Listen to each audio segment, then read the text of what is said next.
Hi, this is Tim Sanders, founder of the Omnia Radiation Balancer, and I'm honoured to have been a guest on the Journey to Truth show. Now, with phone radiation, most people think that because they can't feel anything, nothing is happening. But the reality is that this radiation is causing a lot of stress and damage in your body, and your brain doesn't register that it's happening. The likelihood is that you'll only find out about it when this continuous stress shows up in the body as disease. And this is backed up by well over 10,000 peer-reviewed studies showing that EMF causes serious diseases when they tested it on rats. The Omnia Radiation Balancer removes this stress. It's proven to balance the blood, it brings perfect crystalline structure to water, and our kinesiology muscle tests show that the body goes super strong when you stuck it on your phone. And it works with 5G. You just order enough patches to cover every radiating device in your home, and you're done. It lasts forever. But to be clear, let's not get complacent. We must all stop 5G together. So big thanks and big love to Tyler and Aaron. Click on the link below and you can quickly and permanently bring balance back to your body. Thank you.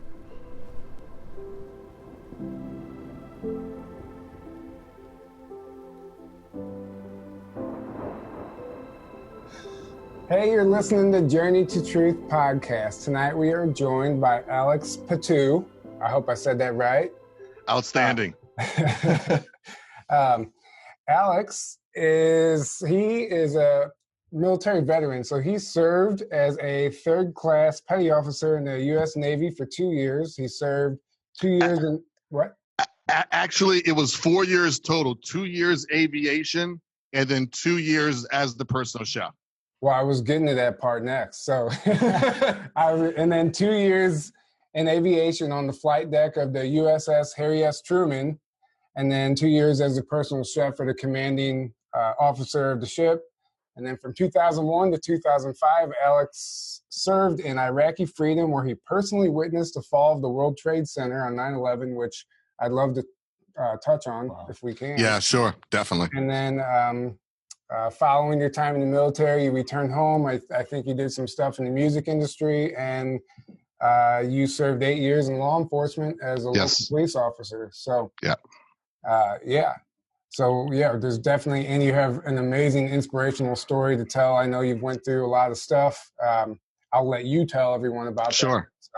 You'll do a lot better job than I can. So, all that said, thanks for coming on, and we're glad to have you, man. We're excited to get into this. Thank y'all. We're gonna try and get deep tonight and rip the Band-Aid off, as you say. Oh yeah. Hey, thank y'all for having me, Tyler and Aaron. I'm just humbled and blessed. I started off about a year ago when I just decided to say fuck it, and I decided to call John D'Souza, and he answered the phone, and we just had an amazing conversation, and that really started merging myself into meeting more enlightened people, not just in America, but all around the world. So thank you guys for what you guys do. You guys are the messengers. People believe and understand what's going on. People believe and understand what you guys are doing. Thank you for your message. Thank you for being a part of this world right now. Man. Likewise. Yeah. Thank you. Same to you, man. Thank you so much. And we couldn't be happier to be doing this.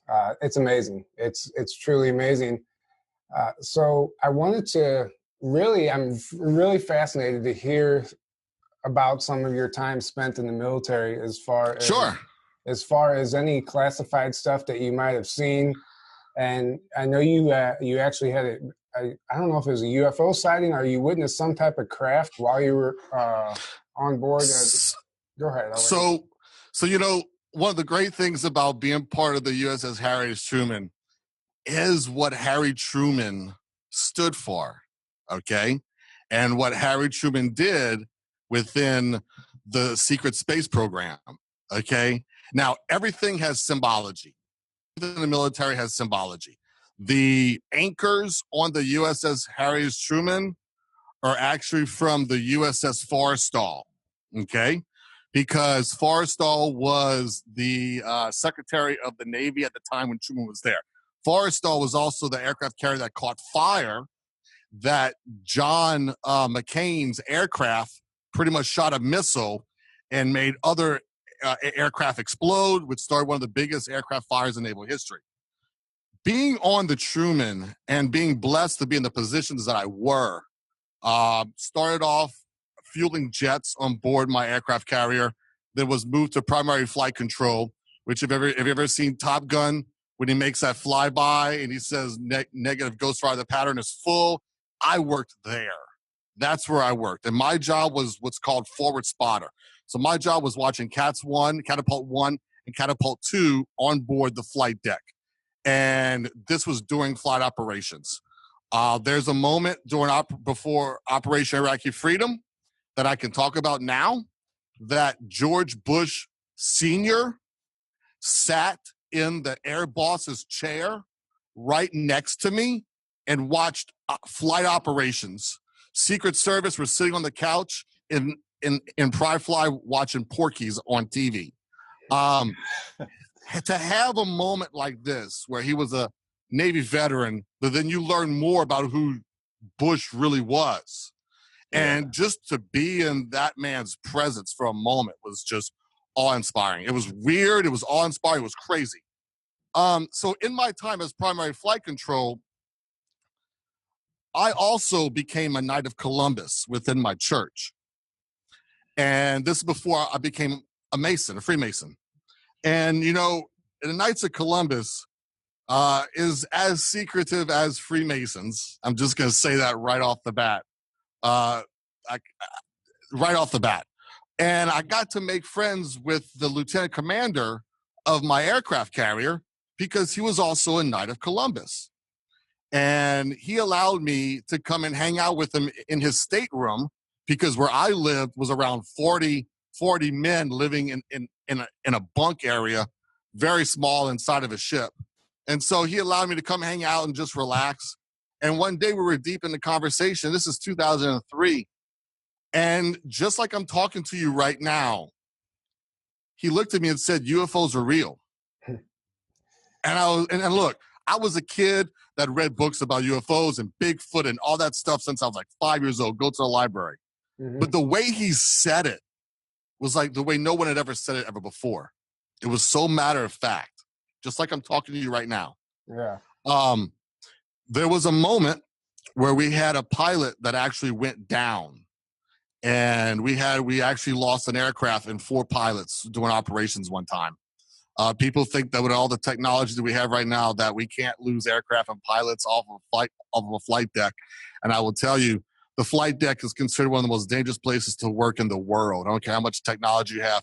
You have an aircraft that comes in at 160 miles an hour to 0 in 2.5 seconds, and then launches at 0 to 160 miles an hour at 2.5 seconds. Billion-dollar machines. The technologists incorporated. You still, though, have people who lose their lives in aircraft situations. So we lost an aircraft, we lost the pilots, but while we were searching and looking, I was given a pair of night vision goggles because I was out on the flight deck. And now look, we're in the middle of the Atlantic Ocean, okay? I want you to picture this. There is no moon, stars, very little stars. Sometimes it wasn't completely starry nights all the time, even in cloud cover. But it was a little bit of stars. I put on those night vision glasses and those goggles, and holy shit, the stuff that I saw looking up in the sky, it blew my mind. I saw things moving I'd never seen move before. It was fucking believable, if I can use that language. And yes, I'm a sailor, and yes, I curse. I'm as real can be. Okay, so I saw that. I was blown away.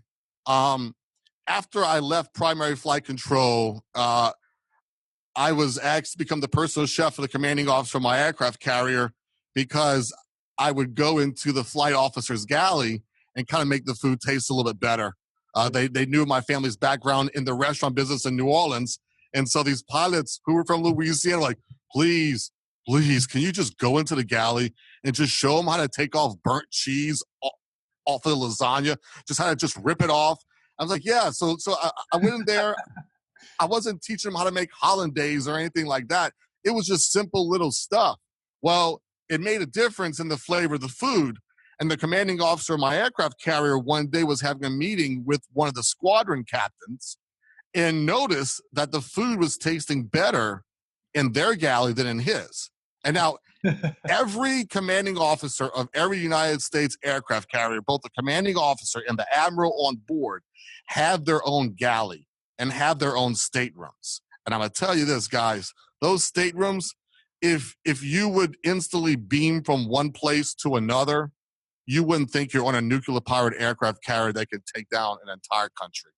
80 aircraft at one time in one place, over 5,000 people, a city out at sea, American, 4.5 acres of U.S. sovereign territory anywhere in the world. And I tell you this, I love our president, and I love our president for what he stands for this flag, because so many of our brothers and sisters who have given the last full measure of devotion, that flag was laid on their coffin. They served their country, and now they continue to serve their God. So I had the opportunity to become the personal chef of the CO. I tested out for him. I made a chicken and sausage gumbo in the middle of the Mediterranean, and he was blown away by it. And so I took care of 2 COs, and my second CO was when we really got started in Operation Iraqi Freedom.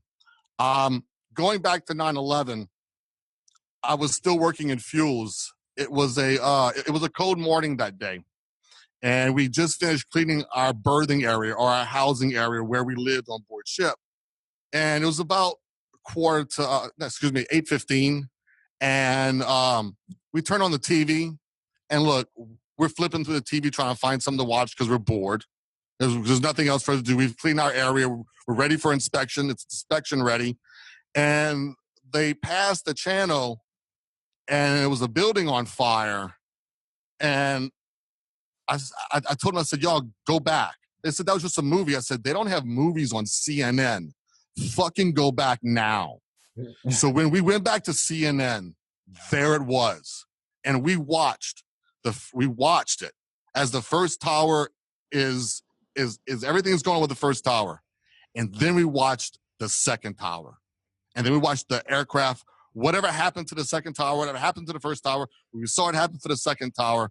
When we saw that, I knew that my military service changed in an instant, that it was done, that everything that we thought we were going to have was having a great Navy life, going port to port and seeing the world and just having a good old time was done. I would say about 20 minutes after the second aircraft crashed, over the 1MC, which is the loudspeaker that goes on all departments, compartments, spaces of the aircraft carrier, Captain David Logston said, America has been tacked. We're now moving down to DEFCON 4. So I guess I misunderstood you. So you actually didn't personally witness it? No, I did not personally witness, but I witnessed it live on TV on an aircraft carrier that later became the central battle group for Operation Shock and Awe and dropping the bombs in Baghdad. It was my battle group. It was my group. I will always remember it was about 2 o'clock in the morning, and I was working night shift in the flight officer's galley, and the intel officer ran in because we don't have TV like you guys have. We have what's called the Armed Forces Network. And he ran into the galley like you would have thought there was a firecracker in his ass. And he said, we just dropped. We just dropped. It was an experience you never forget. Yeah. Man, so that's incredible. Yeah, I can only imagine some of the stuff that you've gone through and seen. And then you talk about classified stuff. I watched on my CO's computer and TV in real time the drones flying over Baghdad, and that kind of stuff really wasn't declassified yet. During Operation Iraqi Freedom and Shock and Awe, they already had drones flying over Baghdad while they were bombing so they could see in real time what was going on. And that kind of technology was not being used yet. Also, in 2003, on my aircraft carrier, the people who put together the F-35 were already doing their research on it in 2003. And we can talk about declass and classified timelines on our aircraft that we have now that can show you where we're going in the future. So does some of that involve like reversed ET tech, like reverse engineered? Very much so. Very much so. Very much so. I thought I remember listening to you tell a story about you were on the craft and during one of the air shows in Fort Lauderdale, something flew over, or what was that? Can you touch on that? So we were off the coast of Fort Lauderdale for the Land, Air, and Sea Show, getting ready for Operation Iraqi Freedom. And we also filmed for CBS on board the aircraft with Cuba Gooding Jr., Celine Dion, and I got to hang out with those people. And so that's why we were there. And then we were off the coast for the air show.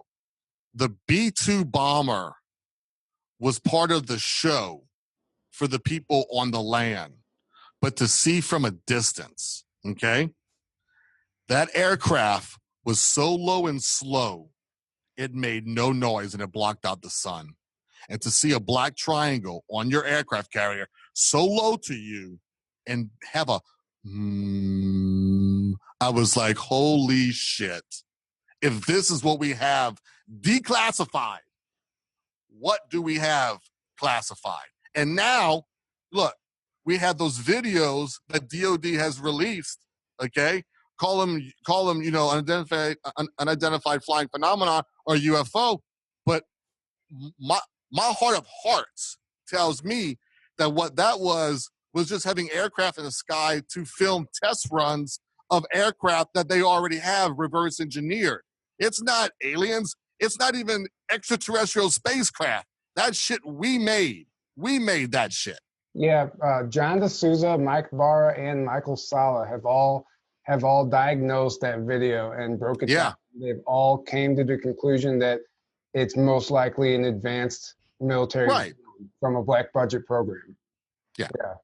So it's interesting, and that's really cool that that's the conclusion you came up with as well. I mean, because look, I saw it with my own eyes. I was on the fucking flight deck when that B-2 went over so low and slow and huge to block out the sun. Yeah. Oh, I'm like, game over, dog. Game over. Yeah, sure. It's incredible, man. So what do you think? What are your thoughts on the Space Force then? And that, you know, that being a branch of the military. Space Force, and, you know, I really believe that there's a lot that they have, you know, they're coming out and talking, you know, they're coming out and talking about it. I believe it's now the new branch of what the Marines were for the Navy. It's under the Department of the Air Force. And what has the Air Force been working on since the inception of the Air Force, okay? So it's a no-brainer. I mean, if you just know your facts and know your history, you know, it's just the next level for Marines, but for the Air Force. Because, look, the president and vice president said themselves, we need to be in space because we know that other countries have technology that can be utilized against the defense of freedom-loving people. And so if the enemy's there, then we need to be where the enemy's at. We need to face the enemy head on, whether it's on land, sea, or out of this planet. Yeah. And, you know, we always hear about that false flag ET invasion. That, I mean, if that was a potential threat of reality, this would make a lot of sense why they would initiate the Space Force when they did. That's right. Because they know the programs already exist, but now you need an official way to bring this technology forward, to expose what's already going on, and to actually have a crying chance at stopping this. Yeah, because I mean, what if the good side wins this time? What if we can completely eradicate what took place November 22nd, 1963, to make sure that we never have another event like that ever happen in American history? And this is how we do it. We do it by you. We do it by you, by you two, by me, by John, by Laura, by Bob, by Ben and Rob, by all of us as a collective, coming out and being sparks. Because when you add those sparks, you make a fire. And if you can make a fire, geez, look, we can burn down the forest of the deep stank. You know? Yeah. I truly believe that, you know, in this world, we've always had the darkness. And if you think about Kennedy's eternal flame, okay, that's a president buried in Arlington Cemetery who was a Navy veteran, who had an amazing story in the Navy, buried Arlington Cemetery in a simple eternal flame every day, day and night. But the most important part of that flame is that it burns at night eternally. So we had a world where the eternal flame burned at night in the darkness. Now, we don't need the darkness. We can be in the light and have the flames in the light. And that the only flame that burns in the daytime is the deep state. And it's getting smaller and smaller and smaller. You know, as a Mason, I've learned one thing. There's dark and then there's light. There's black and then there's white. And it's always been like that. It's always been like that. But now we're at the precipice. We are at that point where we, as humans, not just Americans, not Democrats, Republicans, but as humans all together, we have the ability to change the world on a singular level, on local levels, by just doing something. Step outside of yourself. Forgive yourself. Learn to love yourself. Do something for somebody else. And it's going to be scary when you do something for somebody else because you don't know what their response is going to be. But you give of yourself without thinking of the consequence. You give of yourself without thinking of what the reward could be. You give because it's the natural human spiritual ability to give of ourselves to others, to help another person along. Well, that's what I said just on our last episode. If you're walking down the street next to somebody and something happens to them and you find yourself in a life and death situation and you have to save their life, it doesn't matter what they believe in, Democrat, Republican, what religion, or anything. Right. You're gonna instinctively save that person, even if 5 minutes before that you hated them. You're still gonna save them. It's a human instinct, and that's what we all have to get back to. Yeah, you know, people ask me, Alex, when did you have your first awakening? Alex, was it your first awakening? Let me ask that question. Well, you know, could it be the times when I would stand on a picnic bench and look up at the skies and the storms would come and feel the energy of the storms, feel like I could control the wind, I could move it, I could orchestrate like I was just a part of it? Was it when I put a gun in my mouth, sitting on a wooden swing on an oak tree by a bayou, and I closed my eyes and was ready to pull that trigger, and what I saw then? Was it the time when I was 19 years old and going to see my grandparents and someone threw a piece of wood into the back spoke of my bicycle? I was going pretty fast and made me fly about 15 feet, bounced twice, and my scar right here, my teeth bit through my lip. I have no tattoos. This is it right here. This is what I got. And someone who just happened to get off work at a hospital passed by, and she gets out of her car and she's looking, and I'm right there with a bunch of people around looking at me as I'm dying, and I'm literally choking on my own blood because I came looking up. That lady, that angel, took me and moved my body to the side to let the blood drain out, and because of that, I'm here. Because of that, I'm allowed to speak to you, because of someone's act of just saying, let me see what this does. Because she told me that she thought I was done. She said my eyes were dilated. I was already going into the aspect of dying. Okay?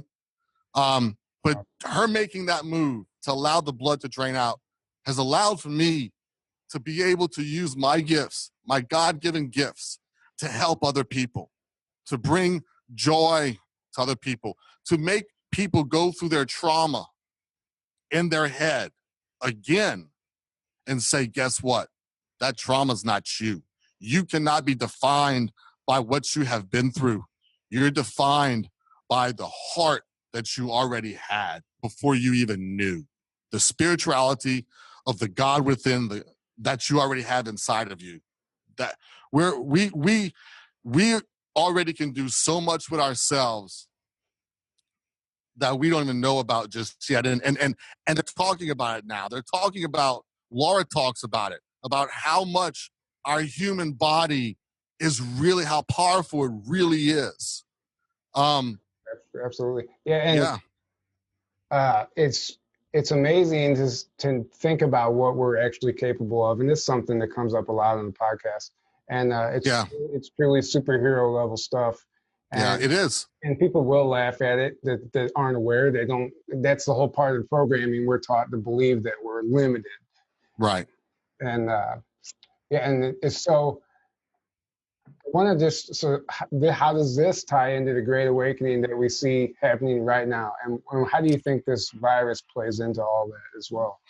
Well, we could get into the fundamentals of this really easily, but we're not. I don't want to go there because we don't need to, because it's already been done. Exactly. I believe that this virus makes everyone, black, white, rich, poor, American, non-American, Democrat, Republican, whatever, whoever, orange, it makes every human have to look at their own mortality if they've never done it before. And sometimes that scares the fucking shit out of people because they think about, well, I did this person wrong, or I didn't fix this loose end, or this happened. I'm not ready yet. I can't. No. It's not. This is not my time. This is not my time. That once we understand that as the Great Awakening, to have a beginning, you have to have an end. Every beginning, before the beginning, there was an end. It's not the end of the world. It's the beginning of the world. We have an end every day when the sun goes down. That's over with. We can't relive that day. That day's done. So this allows us, and being quarantined, we can't be with other people at church. Now look, thank God we now can go to churches again. People can go back to their houses of worship. They can be a part of the collective like that. But this quarantine allowed us to learn who church was within us, inside of us. Every single one of us, as they say, is a temple, is a house of God. We had to learn, a lot of people had to learn who and what that temple is, and then take the trauma that they've had before, as I like to say, BC, before Corona, which if you think about BC, right? I mean, what was the world before BC?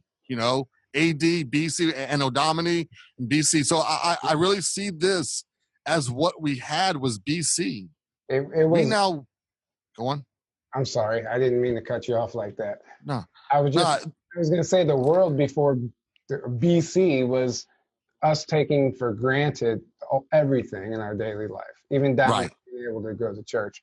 And I didn't mean to cut you off. I apologize. No, you're perfect. No, so I wanted to touch on something that you posted on Facebook, actually. Really? You really want to talk about my post? Really? Well, you sent it to me in Messenger, and it was a question. Right. It was a question you had, and it really stops and makes you think. It's okay. When did America start to think that there was more to 9/11? Right. And then when did America start to think that there was more to COVID? So that's really a great gauge to tell you where we are as a collective. Yeah. How long did it take for people to start being suspicious of 9/11? And then this virus is immediate. Right. I remember, and as someone who watched those towers, and I'm just going to say this, everybody has, I guess, a number that they see when they look at the clock. It just happens to be that. some people it's 11/11. I'm 9/11. It's my curse. It's my blessing. But for some reason, whenever I have to look at the clock at the morning time or whatever, and I don't do it on accident, just somehow 9/11, I see the 9/11. And after I lost a friend who was a pilot doing practice rounds, getting ready for Operation Iraqi Freedom, I cooked for him one night, and then I knew he was going to get off the flight deck and go do some practice operations, but he got vertigo. He was about 2,000 feet up, and he thought he was pulling up when they happened to have liquid O2 in his oxygen system, and he actually pulled straight down, hit the water at about 1.5 Mach. There was nothing to bury. There was pieces the size of a table, small pieces of table size, remains of the aircraft. They buried that man with an empty coffin, his wife, his children, his family. And so after I got out, I realized that my prayer for those who lost their lives in the defense of 9/11, on 9/11, I say a little prayer because those families are still suffering today. You know, you have all these organizations that raise money for these people and their families. But believe me, as someone who grew up rich and grew up poor, you can have every dollar you want, but that doesn't bring back the love, the memory, that person right now. So, well, I always believed that, you know, it was what Bush said. It was, you know, we have to go after these sons of bitches. We have to do this. It geared him. I believed it until one day when I was in the music business and I was riding in an elevator with a tour manager, and he had a shirt that said 9/11's a big conspiracy. Asked me why, and that hurt me. It fucking hurt me because I bled for this country. I suffered for this country. I can't even tell you what it was like sometimes because I thought that my mom gave birth to me and gave me to the military, that all the memories I had as a child, as a teenager, being in college, were all fake, that I would literally was just there sometimes to cut cake, to cut slices of cake for 89 days straight, it felt like. You know, and so when this guy had that T-shirt on, I was mad, man. I was mad. I was like, no, fuck you. No way. There's no way. No way. But we do know that there was a way now. We do know that this was all put together to go after another agenda, not the agenda that we saw in front of us. And yeah, patriotism for America is important. And yes, they brought that out. You know, the veterans got to have something that the Vietnam veterans never did. And that was a love and appreciation by their country. I remember one time I was on a float for a Veterans Day parade, and this Vietnam veteran came up to the float. He said, look, I was in Vietnam. I don't know what this is like. I said, get your ass on board. Get your ass on board. And I want you to ride this float with me. And I watched this man cry because he watched people wave at him and tell him thank you. He never had that when he was in Vietnam. So we were blessed to have that American psyche about how important the American warrior is in defense of freedom, democracy, whether on soil or around the world. So it was hard for me to really understand the perspective of 9/11. But once I did, you know, think about how long it did take the American psyche about 9/11. How many years was that? I mean, what? About 10? Mm-hmm. You know? And now this virus comes into play, and it's instantly, there's some shit behind this. There's more shit behind this. And it was instant. It wasn't like, oh, it waited a couple weeks. It was instant. And how many people Start waking up. We're waking up today. We're going to wake up tomorrow. Woke up last week. Woke up 3 months ago. Okay? I mean, that in itself, if you can look at the history of that, that tells you that we, the light bearers, the ones who believe in God and that God is real and that God is the true light of goodness and love is real, is existent right now. That's how you know. And yeah, look, I have friends from my hometown in Louisiana that think I'm a whack. And I don't give a fuck. I don't, because they haven't seen what I've seen. They didn't close their eyes, put a gun in their mouth, and saw their mom over their coffin saying, why did you do it? You had so much going for you. As I hovered right over the coffin and I watched those flickering lights in the funeral home, those fake candle lights in the funeral home, she was over my coffin saying, why did you do it? You had so much going for you. And that's when I took out that round, shot it off, went back in my house and said, Mom, I need help. I need mental health. My mom's like, nah, you're fine. You don't need it. Your family's never needed it. Everything's okay. And I had to punch a hole in the wall in the living room at that moment to say, no, things are not okay. Wow. Yeah. So going back to 9/11, comparing it to COVID, I mean, you can see how much of a no-brainer it really is. Yeah, and I brought that up just to show people how far the collective has come, the consciousness, Yeah. collective consciousness. That wouldn't have happened back then. It just shows you that this great awakening is happening. And then I apologize. I just had a spark in my head. So you look at that timeline. Think about the timeline of the assassination of John Fitzgerald Kennedy. The Warren Report themselves made up the word conspiracy theorist. Yeah. Mm-hmm. How many years did people believe that Lee Harvey Oswald was the end-all, be-all, this whole entire thing, and that there was such thing as the magic bullet theory? How long did that? That was years. It wasn't until about the 80s that people started kind of thinking about this and talking about it, and they had little documentaries on TV about it, this and that, but it was still so far-fetched. Just like aliens. That's so far, that's not real. There's no way that could be. But now we do know. We do know that there was a connection with the CIA. We do know there was a connection to the mafia in New Orleans, okay? That there was a connection to Castro with the CCP to take down a man in broad daylight who spoke the truth about what was going on in the world and how he wanted to he wanted to break down the secret societies. The societies, the 1% of the population of the world. Yeah. Okay? Because, go on. I was just going to say, he wanted to merge. He wanted to take all the 3-letter agencies and put them under one.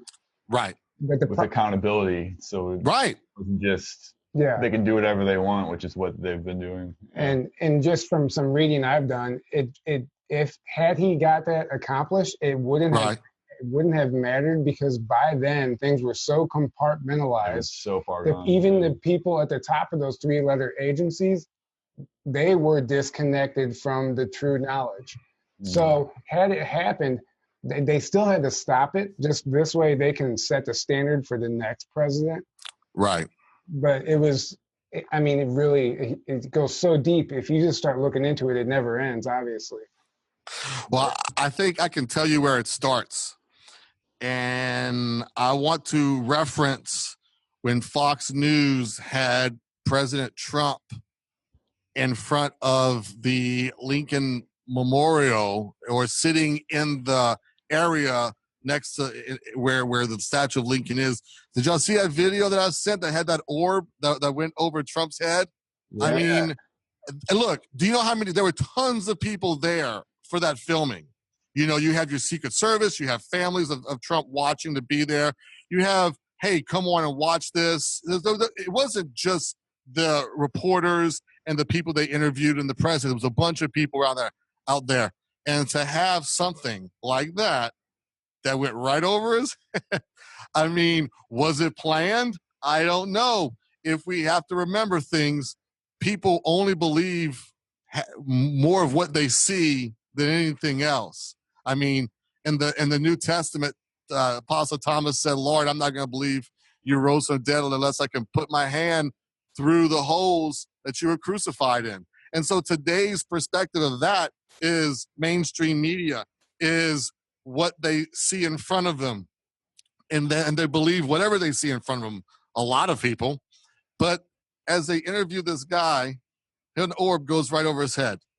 And I want to connect Q to this. Before you connect Q to that, did you know that there's a video where an orb flew right past that Kayleigh McEnany girl, or however you say her name, the press secretary? Really? Really? Yeah.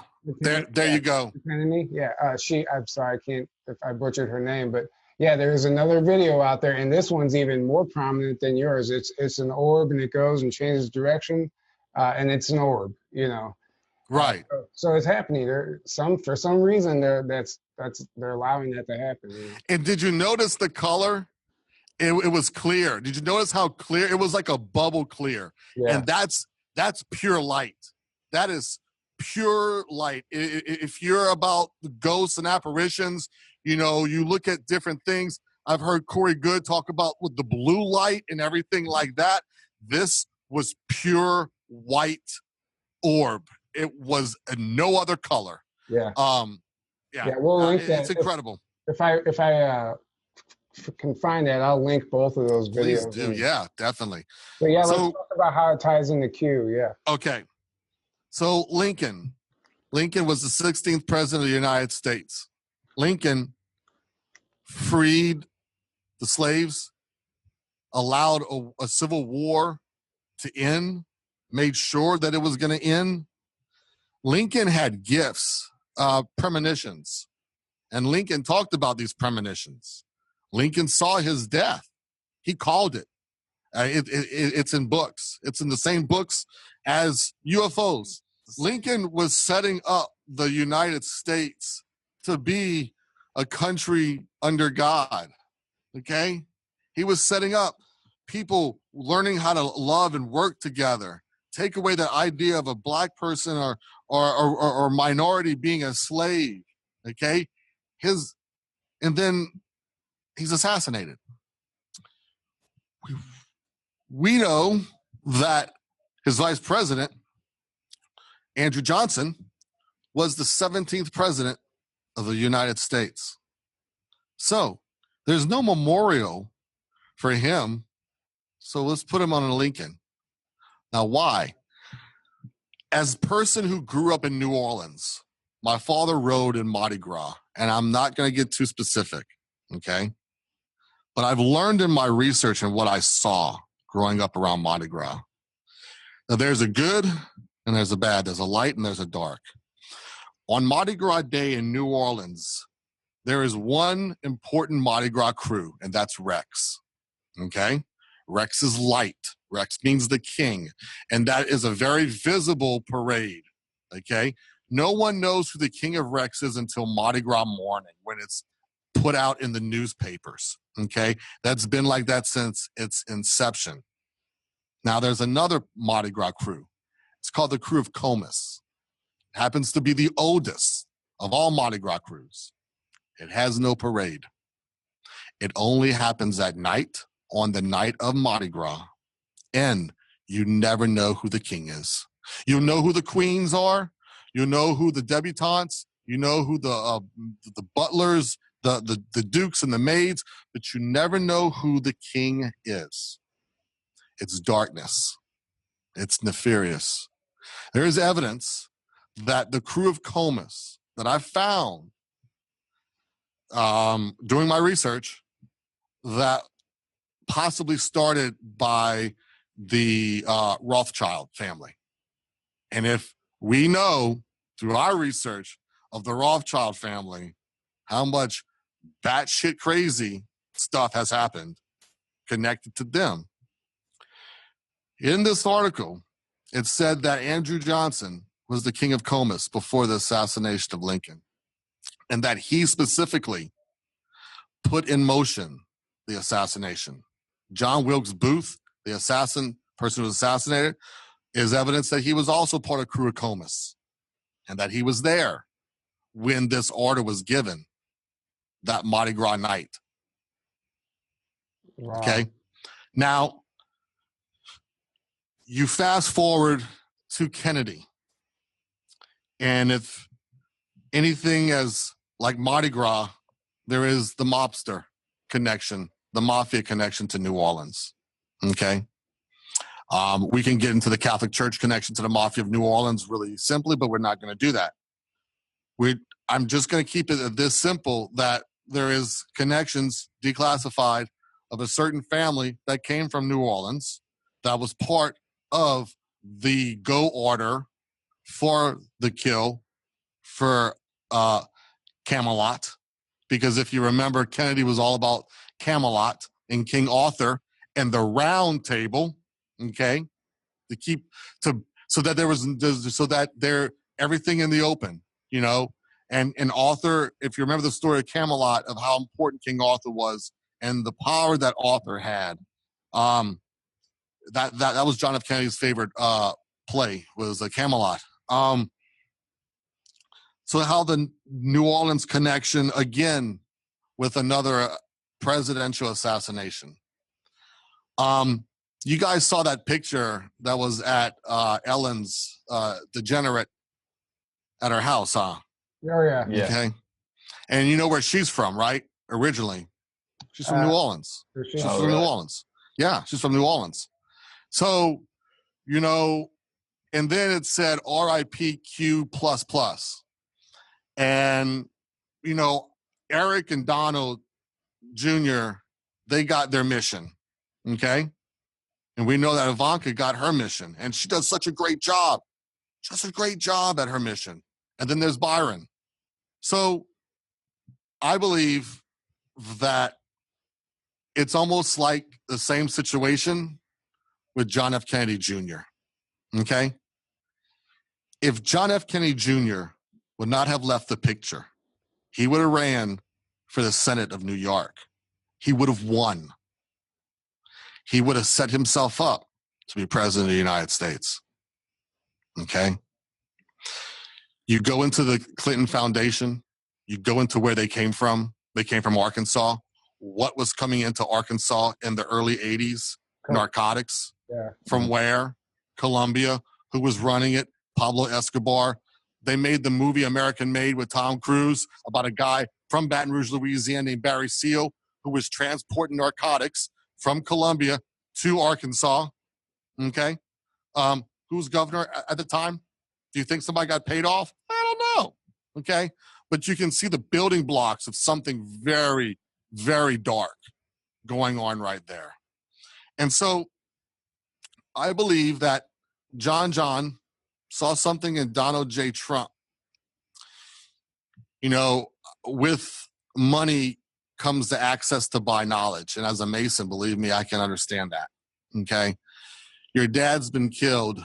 Your mama marries the most richest person in the world, Aristotle Onassis, who has the ability to have their own bodyguards. So no one's coming after John, and Jackie.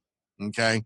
And then with that, you're able to buy and find out who actually killed your dad. You take that knowledge, you take the knowledge that John learned from people who knew his father, who were close, who weren't taken down, okay? He gets connected with those people. He learns those people. He sees this guy named Donald Trump in New York who has been there, done that, got the T-shirt type of a person. He's big, larger than life, okay? Think about how much money John F. Kennedy Jr. had that came from the Onassis. It's not the Kennedy money. It was the Onassis money. It was the Greek shipping billionaires' money, okay? That is so much bigger than the Kennedy money that was made in the early 1900s in bootleg that his dad did and all that stuff. That's cats and dogs difference. He sees someone like Trump, and he says, this is a guy I can mold. I can really utilize as being my alter ego, okay? You got the Batman, the Bruce Wayne aspect of things. I can make this guy come off like an asshole, but he has TV shows and he builds all this stuff, and then John John's gone. He dies in a plane crash. Now, did he die in a plane crash? Could he have set himself up knowing that the Clintons were going to come after him, so he faked his own death? I mean, there's a talk about that. Did he really die? The point is, it honestly doesn't matter, because the knowledge that John F. Kennedy Jr. gave to Donald Trump is what Trump used against the mafia. All these other nefarious deep state organizations. In the 1980s, where was Mike Tyson boxing at? He was boxing at Trump Towers in Las Vegas. Right. How many people gambled against Mike Tyson or for Mike Tyson? How much mafia was influenced in these fights? And I'm just talking about one singular, event or events. How many other things happened at Trump Towers in Vegas? How much stuff did this man learn that he knew that when the right time presented himself, he could jump in and then from the inside take it down? Mm-hmm.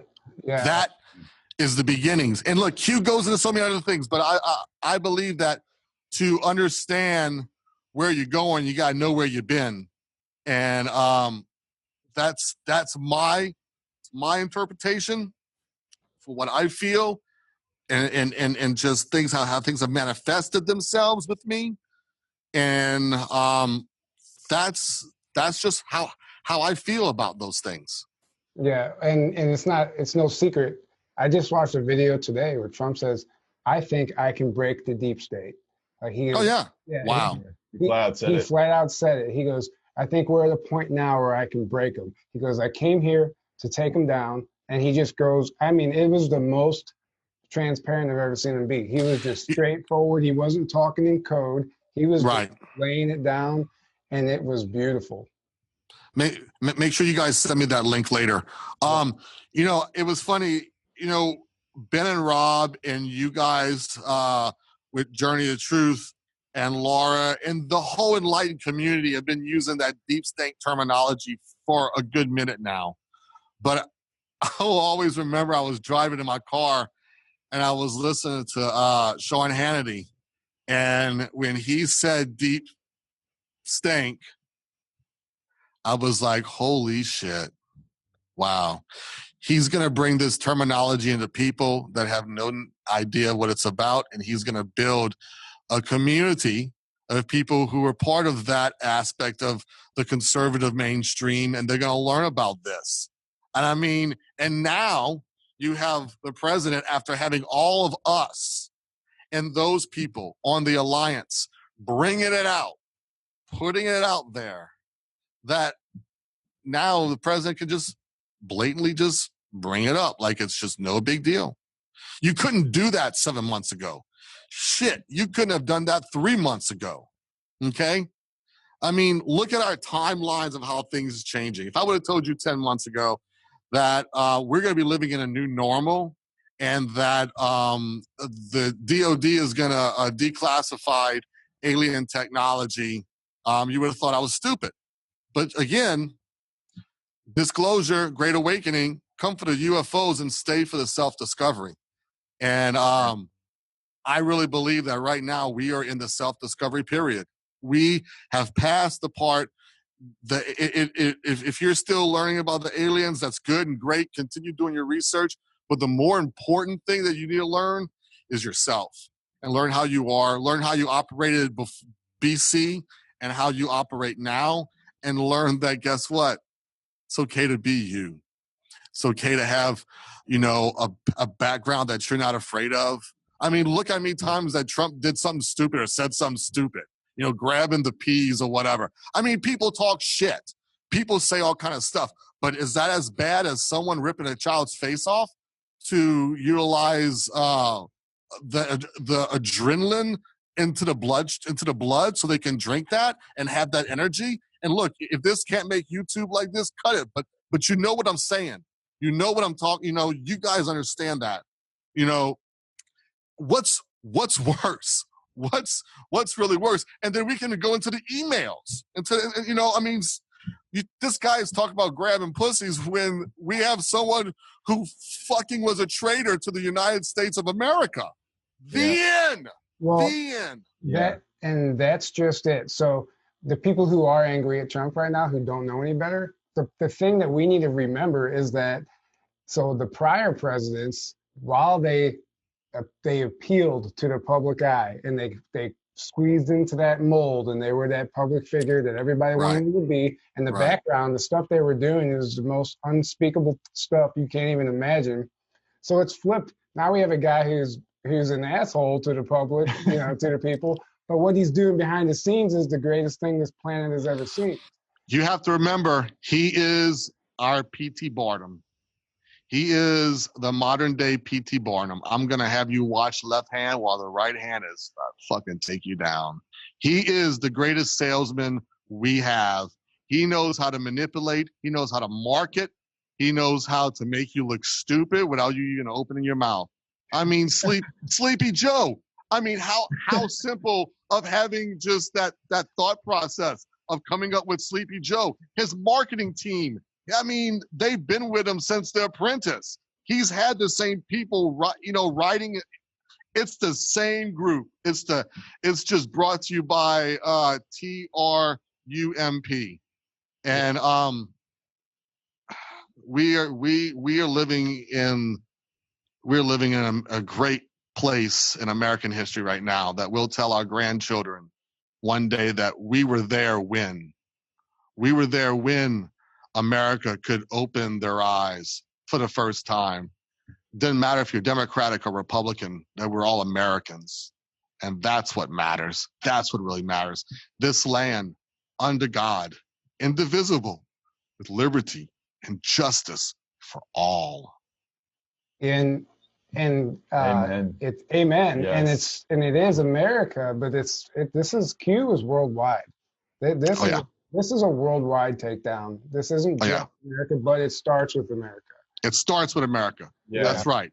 It starts with America, a land under God. It starts here. And then that light, that same eternal flame can be brought to all freedom-loving people around the world.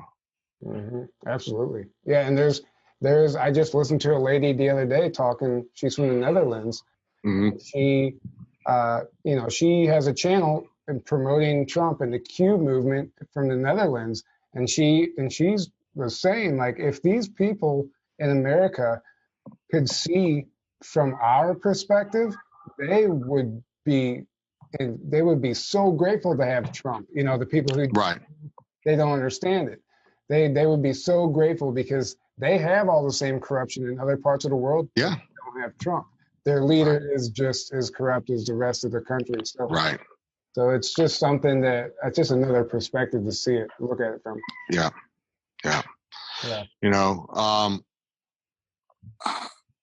I live in the state capital of Louisiana, and the state capital itself, the building structure, is the highest state capital of all capitals in the United States. It's even, as capital-wise, taller than the U.S. Capitol as our federal capital. So technically, it is the tallest representation of America, of a capital, in this great land.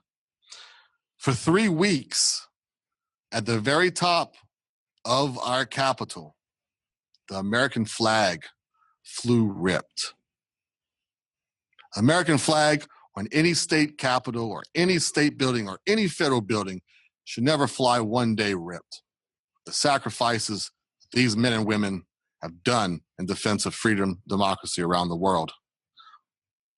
I made phone calls as a veteran, honorably discharged, as an honor guard in the American Legion that fires off a round for a 21-gun salute so that their families can see in the last time how important their service to this country was, I couldn't stand for that. I could not one bit. So I made phone calls. I used my spark. And I got in touch with Washington, D.C. I got in touch with one person specifically whose name is Congressman Clay Higgins. Congressman Higgins served our country and the United States Army, came back to his home, Louisiana, and became a police officer for his parish.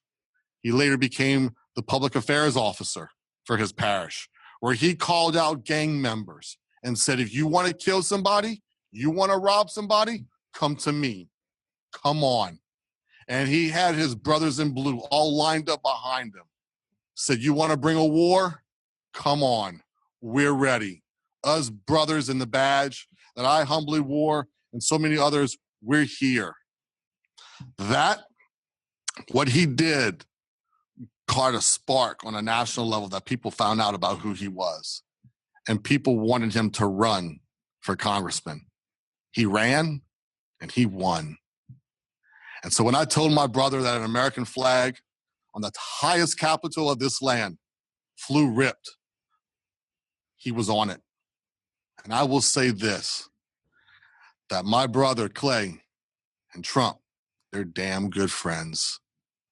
And they were working and everything that they could on their side to get our Democratic governor, John Bel Edwards, to change that flag. But for 3 weeks during COVID, it flew ripped. And so I tried to find, because I was like, this is for a reason. This has to be a reason. Because in no way, shape, or form on a regular day would that flag for 1 minute ripped, seen, would have flown. So this is flying for a reason.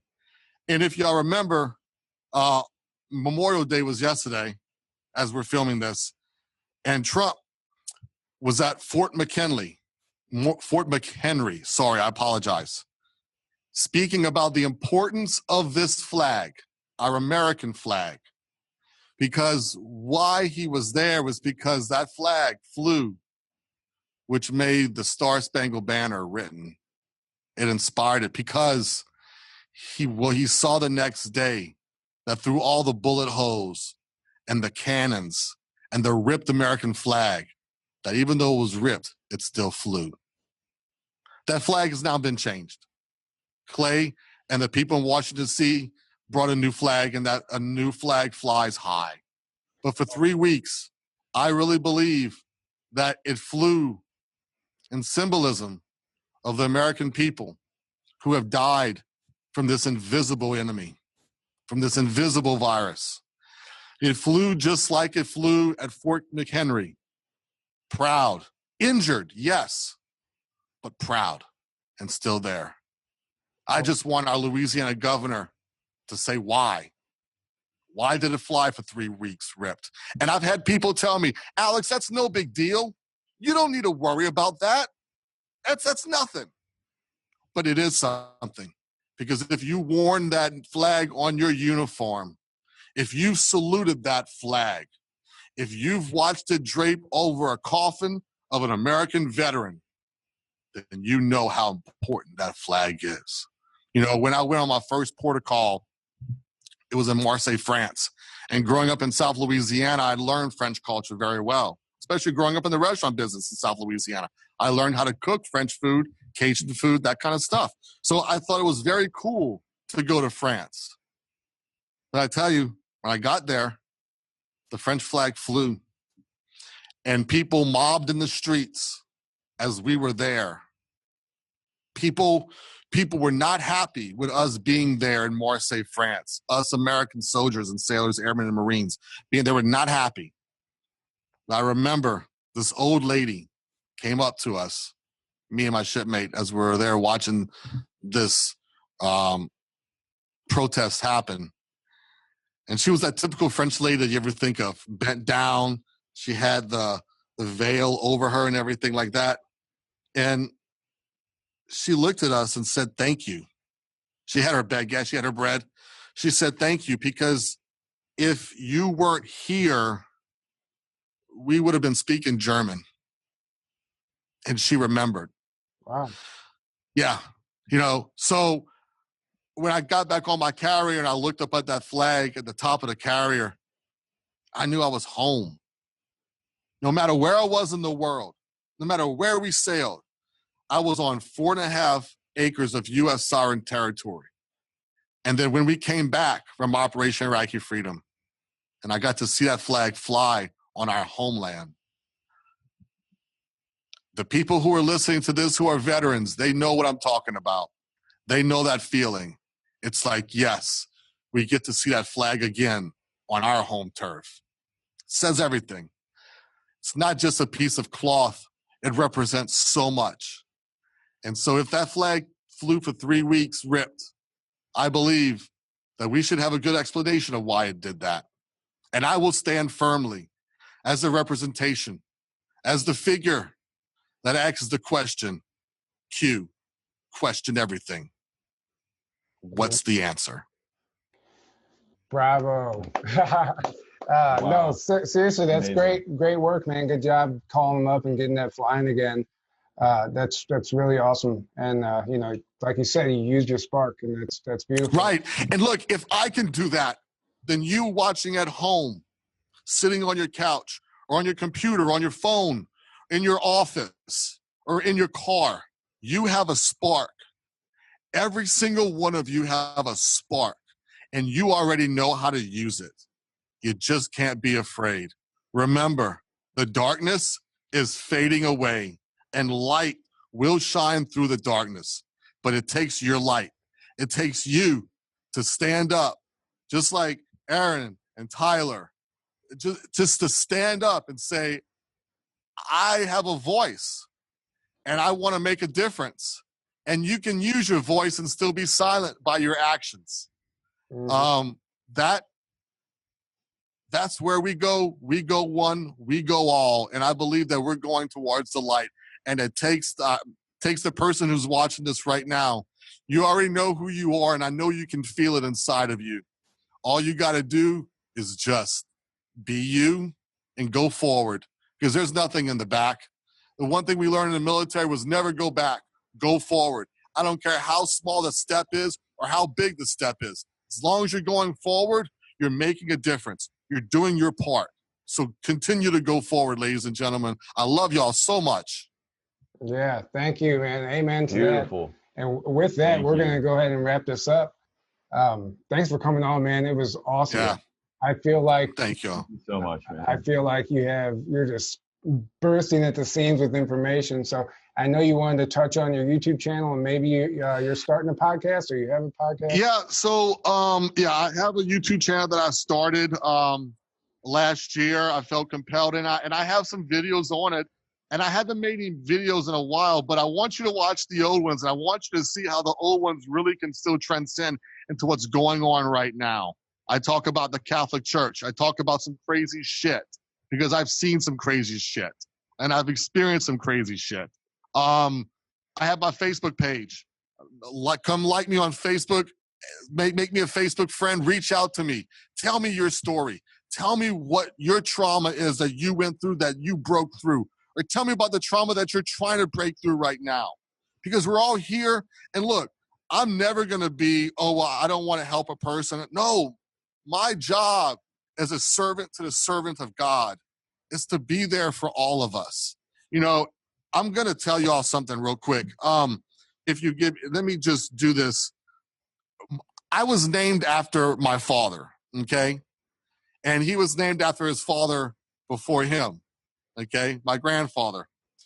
My first two part of my name is Eugene Alexandre. And if you go into the meaning of what Eugene means, okay, it is Greek, and it means noble or well-born.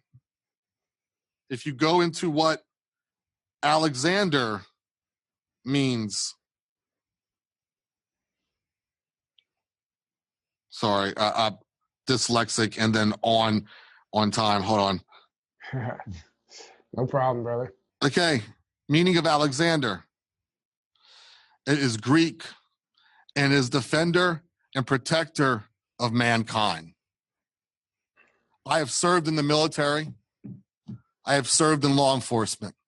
I'm blessed to come from an amazing family that has done some amazing things, not just on local levels, but on world levels. I was humbled and blessed to be born well-born. At the same time, I'm also humbled and blessed to be a defender of man. And so should you. You are well-born, and every single one of you is a defender of man. It's time to step up. Our light, your light, starts today. Let's shine. Oh, yeah. Absolutely. Yeah. So, all right. And you said, did you mention you had a podcast you were starting up? So, yeah, Dave K has decided to roll the dice with me. He thinks I have something. And so he's going to be putting together his own production company, and we're going to be having my own show under the Dave K Productions. Tentatively, the title is The Road Least Taken with Alex. And, you know, my life, just like the poem in Robert Frost, I decided to take the road least taken, and that has made all the difference. Yeah. And there are many other people out there who took the road least taken, and they know it's made all the difference too. So that is what it's going to be. I'm going to talk about everything from cooking to conspiracies and everything in between. And I'd love to have you guys as guests, you know, return the favor, have you guys come on as my guest. Yeah, totally. Dude. Thank you. Yeah, we would absolutely love that, and good luck with that, man. I think you definitely got it. You have that.